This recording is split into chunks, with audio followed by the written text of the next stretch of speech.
Pernah kepikiran nggak sih gimana caranya kita bisa benar-benar ngerti apa yang lagi dirasain seseorang, apalagi kalau mereka nggak bisa atau mungkin nggak mau cerita?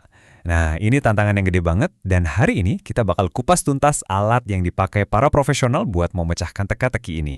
Oke, kita mulai dari sebuah studi kasus. Coba bayangin ada seorang siswa yang kelihatannya pendiam banget. Tapi kalau kita perhatiin, ada petunjuk-petunjuk lain. Dia jarang ngomong, sering duduk sendirian. Nilainya juga turun drastis 2 bulan ini. Apa ya yang sebenarnya terjadi di balik diamnya dia? Nah, ini dia pertanyaan kuncinya. Kalau kita di posisi itu, mau mulai dari mana? Jawabannya adalah kita harus jadi semacam detektif.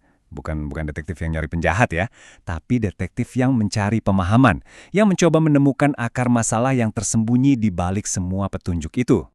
Terus gimana cara kerja para detektif ini? Apa mereka cuma modal tebak-tebakan? Tentu enggak. Mereka punya seperangkat alat khusus yang namanya assessment. Anggap aja ini toolkit investigasi mereka yang bikin prosesnya jadi terstruktur dan jauh dari sekedar asumsi. Jadi, asesmen itu apa sih? Gampangnya gini, ini adalah proses sistematis buat ngumpulin semua petunjuk yang ada. Data, observasi, hasil ngobrol, lalu menganalisisnya. Tujuannya satu, biar kita bisa dapat gambaran yang jelas dan bisa merancang bantuan yang benar-benar pas buat orang itu. Dan jangan salah, asesmen ini bukan cuma soal ngumpulin data terus udah. Ini adalah alat yang strategis banget. Data yang terkumpul itu jadi fondasi buat bikin rencana. Jadi bukti kenapa sebuah tindakan perlu diambil. Dan yang nggak kalah penting, jadi jembatan komunikasi biar konselor, guru, dan orang tua bisa satu suara. Sekarang, yuk kita fokus ke satu jenis pekerjaan detektif yang spesifik, yaitu asesmen non-tes. Ini adalah cara kita melihat jauh lebih dalam dari sekedar angka-angka di rapor. Asesmen non-tes ini punya 3 fungsi inti yang krusial banget. Pertama, dia melengkapi gambar utuh. Jadi kita nggak cuma lihat skor, tapi juga emosinya, perilakunya, gimana dia bergaul.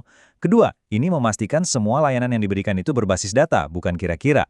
Dan yang ketiga yang paling penting, ini bantu kita menemukan akar masalahnya, bukan cuma ngobatin gejalanya aja. Oke, kita udah tahu alatnya.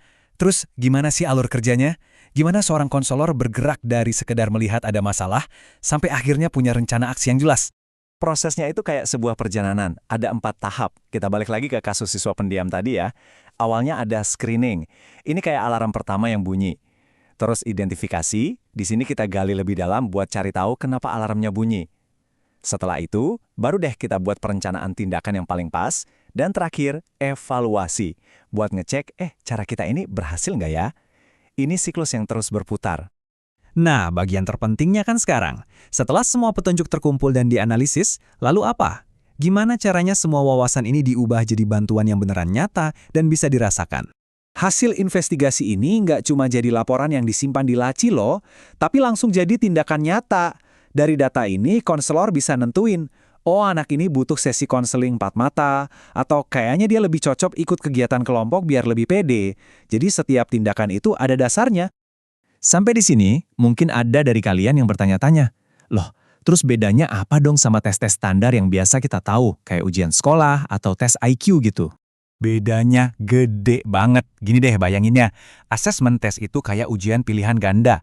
Jawabannya pasti, terstruktur, dan hasilnya angka. Sementara asesmen non-tes itu lebih kayak kita ngobrol santai tapi mendalam, buat dapetin cerita utuhnya, buat ngerti perasaan, sikap, dan konteks hidup seseorang.